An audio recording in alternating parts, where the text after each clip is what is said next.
Hi readers, Chris here. Today I'm going to be doing my May wrap-up and my June TBR. Yes, I am still recovering.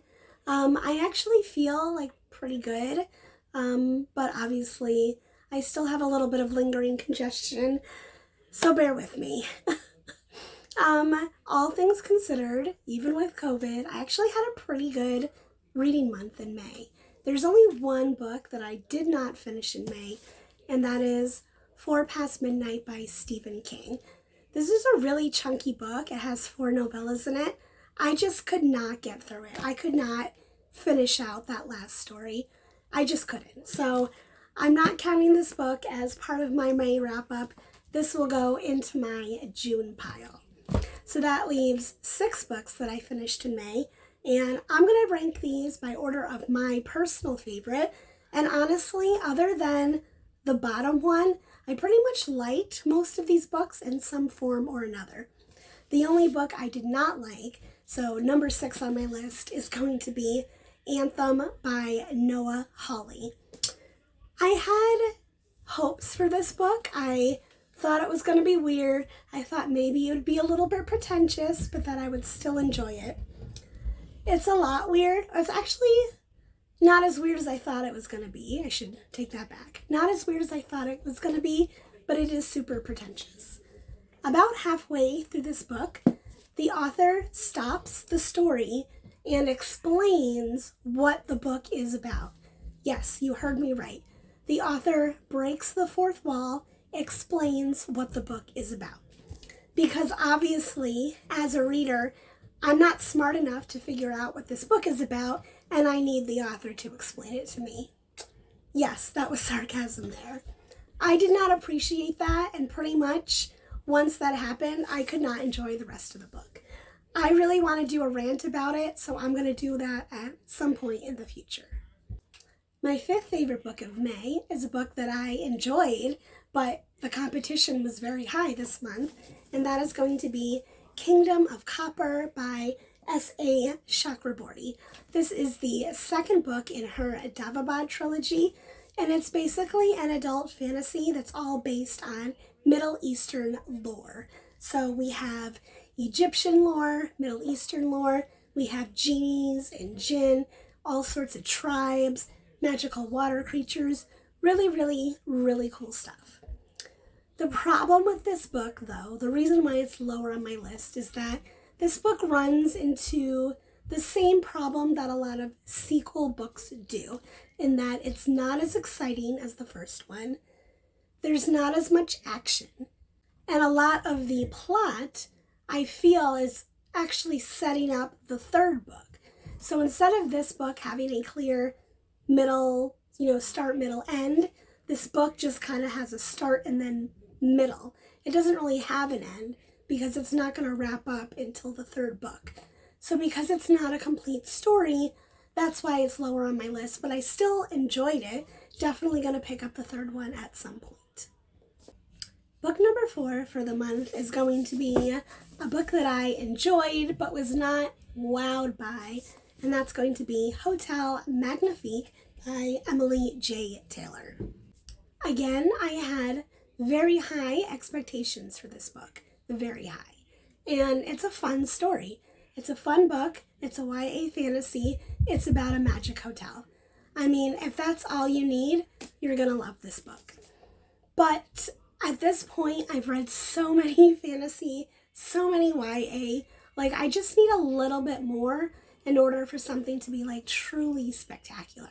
So it's a pretty standard plot, pretty standard romance, pretty standard as far as YA goes. I still enjoyed it, still loved the Magic Hotel.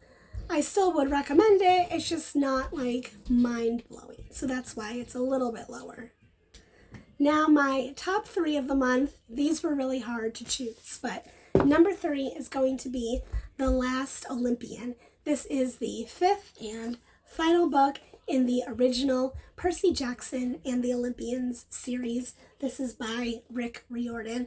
I know a ton of people have already read Percy Jackson, but if for some reason you haven't, it's about a young boy who basically lives in our world, but our world is also inhabited by Greek gods. So Zeus, Poseidon, Hades, any god that you can name of.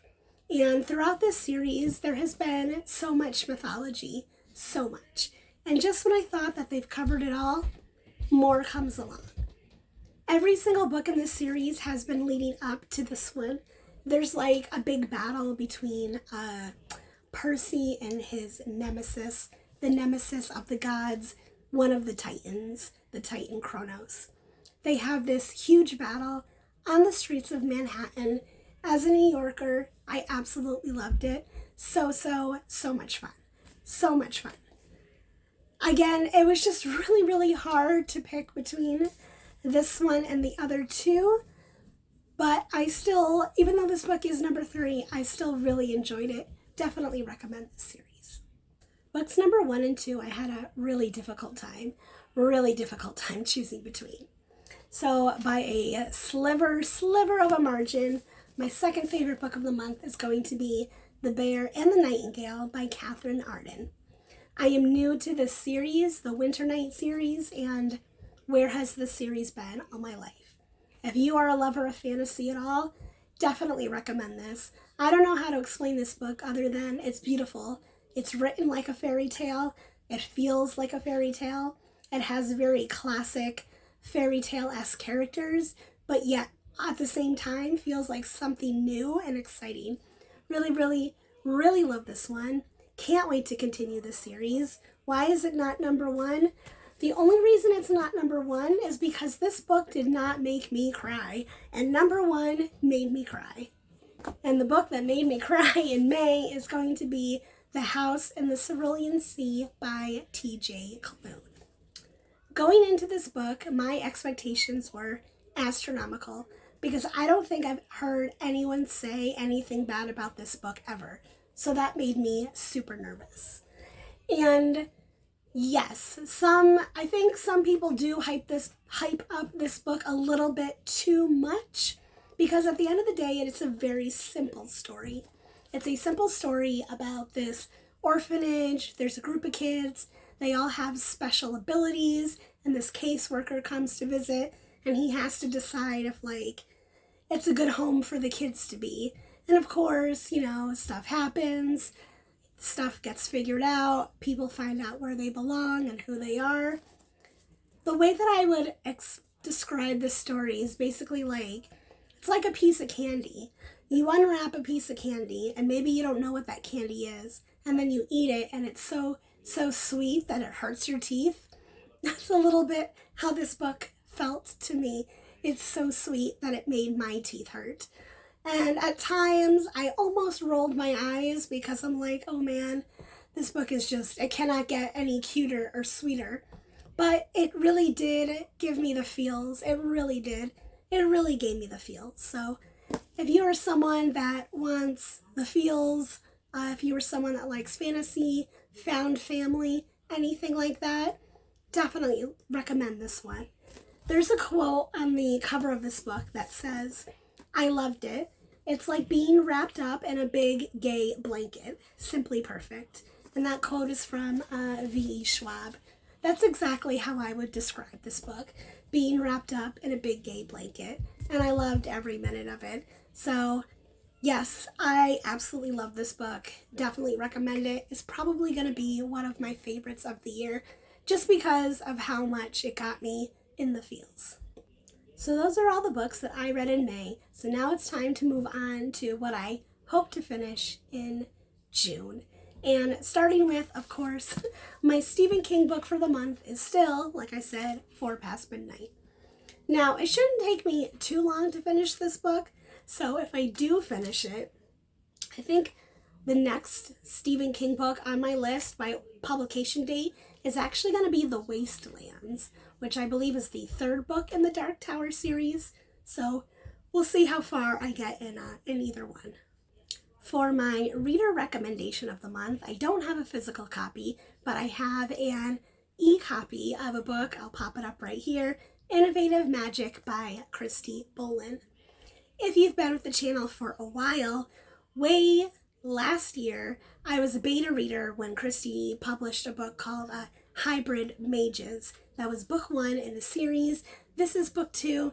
It's not out yet. It comes out in July, but she was kind enough to send me an advanced copy, so I'm going to be reading this so that I can review it before it comes out.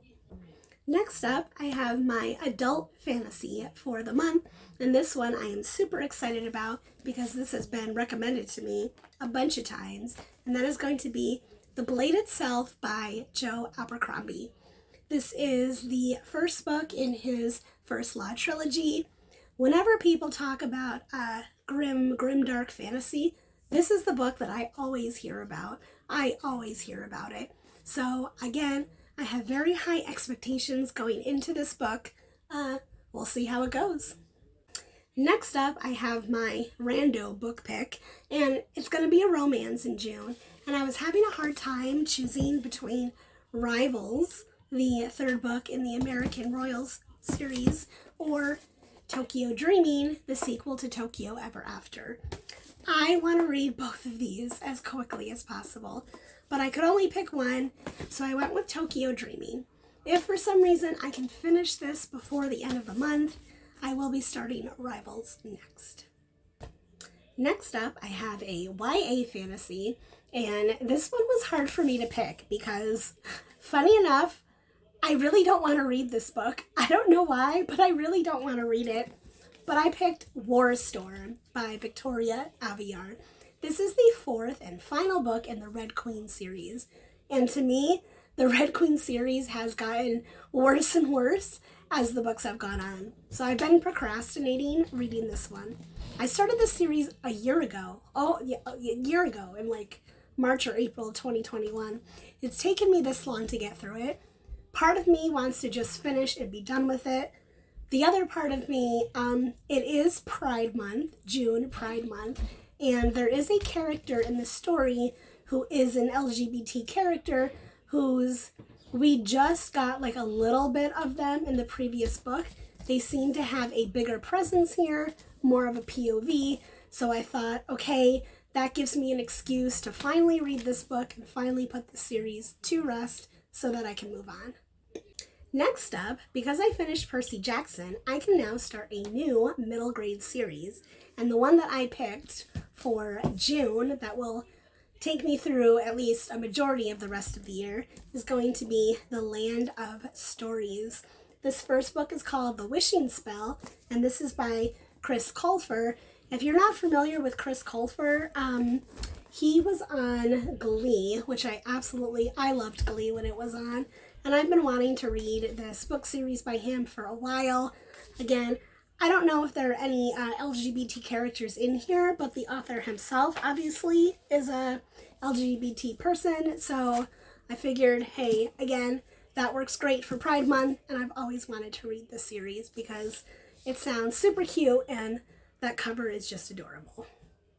And last, but certainly not least, I had to pick out a new book box book for this month, and the way that I picked this one was June starts with a J, and this book starts with a J.